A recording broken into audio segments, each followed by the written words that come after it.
Hey, this is Sky. Welcome to my YouTube channel. It's bright and early. Daily discipline. Mind, body, and soul.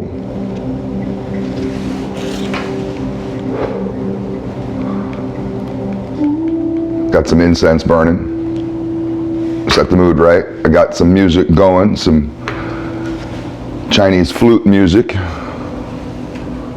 My mom played the flute when I was a kid, so I like the flute.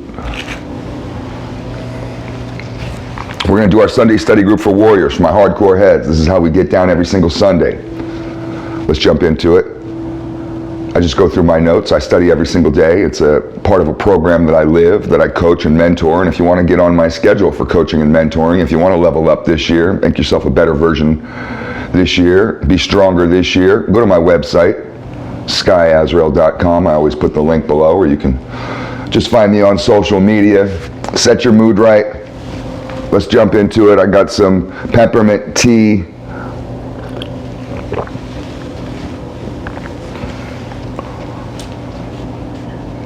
Let's talk about dehumanizing the enemy.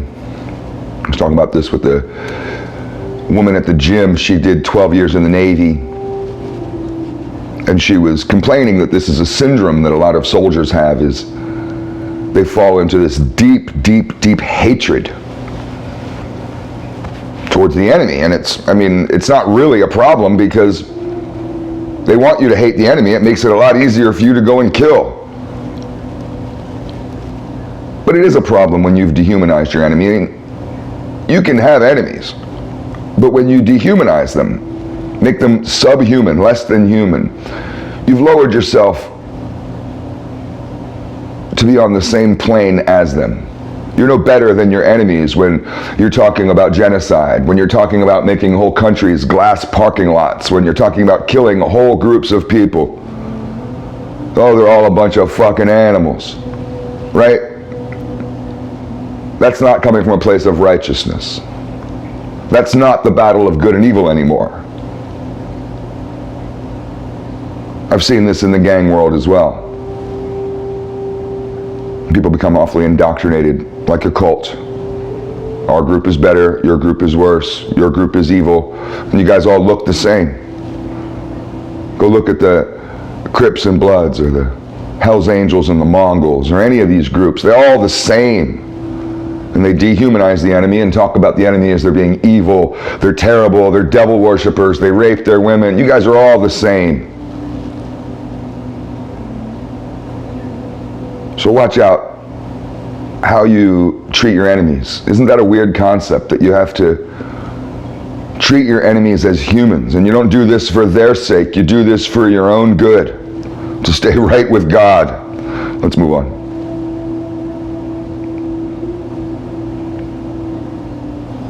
Why do the poor believe in God more than the rich? You ever notice that? That's a fact. Poor people go to church more, worship more, are more religious. This is anywhere worldwide, especially in Western civilization. And I've been on both sides of the track. I grew up impoverished, lived in the ghetto until my mid-30s, and I've been around wealth. I have a little bit of money now, and there's some members in my family that have also made a come up, and they have some money now. And I've been around some cocktail parties where people's pinkies are in the air as they're drinking champagne and that sort of thing, and valet parking with Mercedes-Benz and Rolls-Royces. And you do find a lot of atheism and skepticism, and I don't even know what to call it. It's almost like a personal empowerment or a grandiosity, where some, not all, but some rich folk actually believe that they almost are gods. You go to the ghetto, you go to the barrio, you go to the hood, everybody's got a Bible. Everybody's praying. It's hard to find an atheist in the barrio. I just wonder why. Is there some connection to poverty and religion? And once you get rich, you kind of fall out of belief. The numbers don't lie, it's just weird. Let's go over a list of some areas that will offer us bad energy, and it's good to be highly aware of the bad energy and its avenues so you can stay away from them, or be aware when you're walking down them that this is a path of bad energy and I better have my shield up, my sword ready.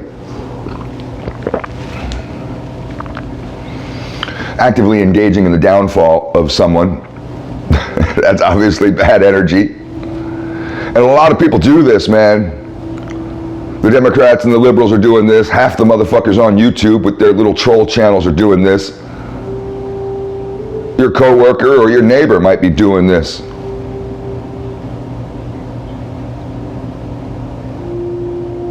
A place of bad energy is down that rabbit hole of conspiratorial fearmongers. Now, some conspiracy theory can be fun. Oh, we like to wonder about the drones and all that stuff, but then there's this avenue of conspiracy where you can turn into some tinfoil hat motherfucker looking out your tinfoil fucking windows with your AR-15 in the hand up at birds flying around thinking that they're drones, and thinking that the cable guy on the block or that Amazon delivery driver who just drove by, that's the CIA. Oh, the conspiratorial world can be absolutely a negative place to be, and you want to be careful. If that's what you find is fun entertainment, be careful. You're absorbing bad water into your sponge. That's a nasty place to be. Obviously, hate is negative energy, and if you're engaged in hateful content or thoughts or whatever, you're just an open door for the devil. There's a lot of hateful women out there. I don't know why I'm picking on women in that, but it came up. There's a lot of really mean, nasty women out there. I've met them. Stay away from chicks like that. These hateful shrews. The gangster mentality is a bad energy place to be. Any of you guys out there pretending you're gangsters, fashion yourself as a gangster. Oh, I'm a gangster, I'm a thug, I'm an OG, I'm real deal OG. You're a bad energy machine, and I'll stay away from you. I am not interested in all that gangster mentality energy. It's completely negative, weak. It's the biggest weakness, and it's so funny because I used to worship that shit. My mom asked me in the grocery store when I was 7 years old, what do you want to be when you grow up? And I told her, I'll never forget this conversation, I told her, I want to be a gangster, just like my father. She damn near burst into tears. The gangster is the weakest man in our society. It's pure weakness. And it's weakness driven by delusion, degeneracy, negativity, anger. The poverty mindset, that's a bad place to be as far as energy is concerned. That poverty, impoverished mindset will keep you down, bring you down, hold you down like a foot on your neck. You want to get rich? I don't care if you're still living in the ghetto. You want to be successful? I don't care if you're broke and you don't even have a job. You better start adopting, transforming your mind now. Don't wait. Don't wait till you win the lottery. Do it now, while you're broke. Transform that mindset of poverty into one of abundance. Obviously, pornography and perversion is a negative world to be in. It's negativity. It's bad. That is bad energy. Do not have your little sessions with pornography. If you're gonna masturbate, just think thoughts. Think thoughts. It'll save you from being an emasculated cuck, watching somebody else fuck. At least in your thoughts, you're thinking about yourself as the main character of the movie. Some other bad energy areas are food. Your food can give you bad energy. Food's a drug. The news, jealousy, your sloth, your laziness, that's absolutely a factory for bad energy. You want to feel better? Go get moving. Let's move on. I got a bunch more on that list. I probably could have made a whole video about it. Here's a question. Is she fake feminine? There's real femininity and there's fake femininity. Is she fake feminine?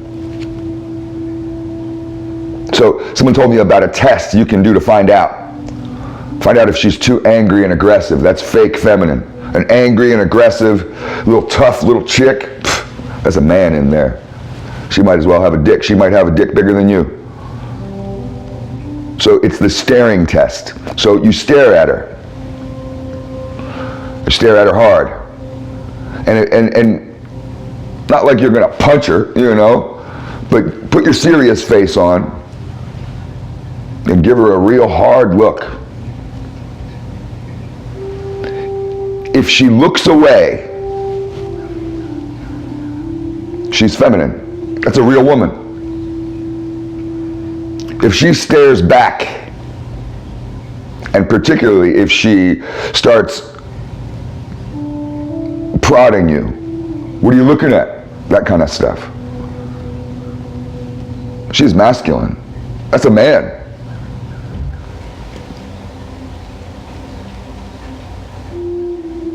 Another one is fake feminine. I have a little list here. Some of this stuff is kind of funny.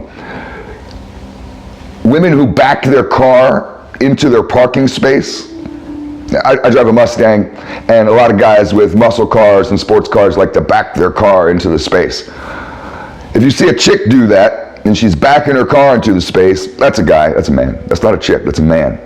I don't care how many bigger tits are and how cute she looks. She's got male energy in there, she's a man.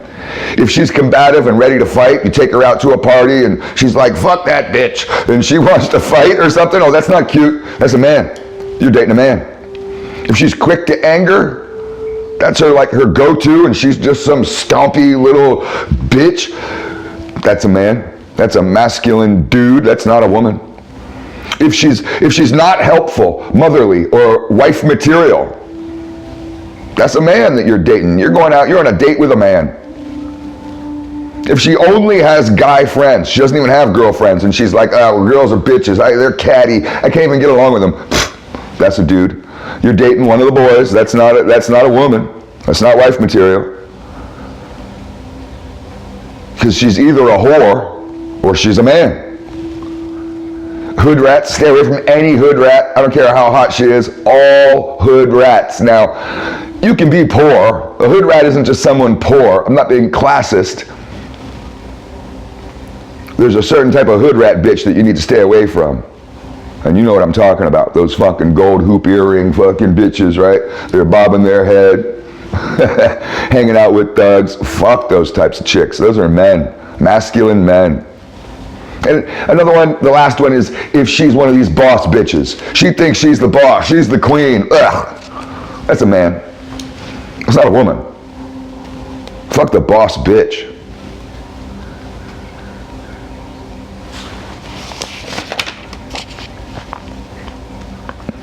Let me just touch on this for a minute. I'm done with glorification of criminals and degeneracy.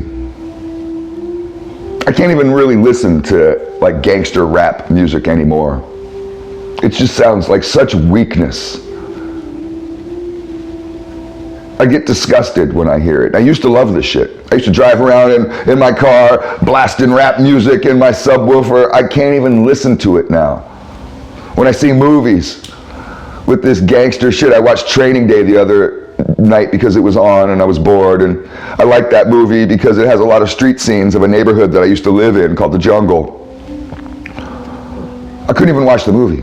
Such a stupid, bullshit ass fucking movie full of weaklings. The weakest men. If you want to watch a movie full of just weak men, a documentary of how to be the weakest bitch-made motherfucker you could possibly be. Almost, not every character, almost every character in that movie is just disgusting.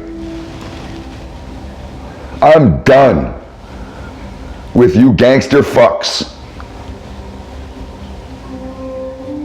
It's a lack of integrity, a lack of morality, virtue, lack of character. You guys are addicted to self-destruction, to breaking laws, to anarchy.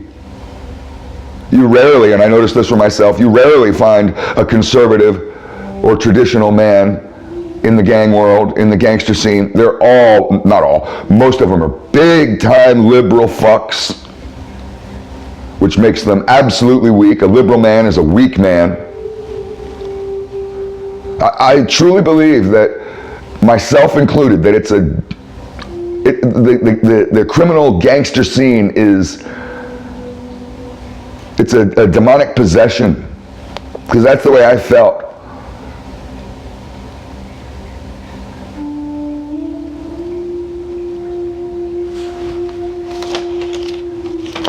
question you can ask yourself. We'll end it here. I got 5 more pages. I probably should have started from the beginning. I started from the end this time.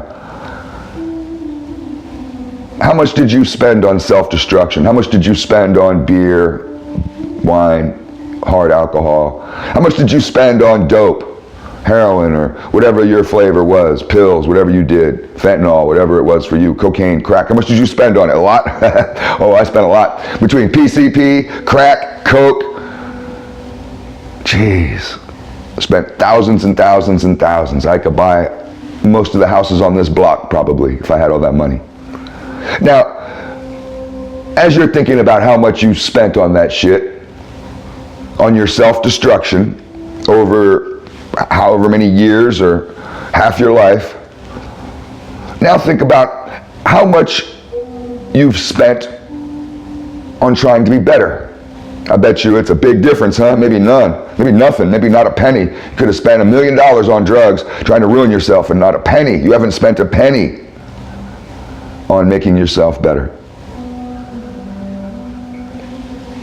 You may need to check your priorities. I went to therapy twice a week for 7 years and I had to pay out of pocket. Insurance didn't cover it. I've paid for coaches, mentors, all kinds of help. You wouldn't believe. I haven't gotten to where I am by myself, just by holding my breath and flexing my muscles and acting like I can do this. I'm an island. No, I had to have help. You may need help. Food for thought.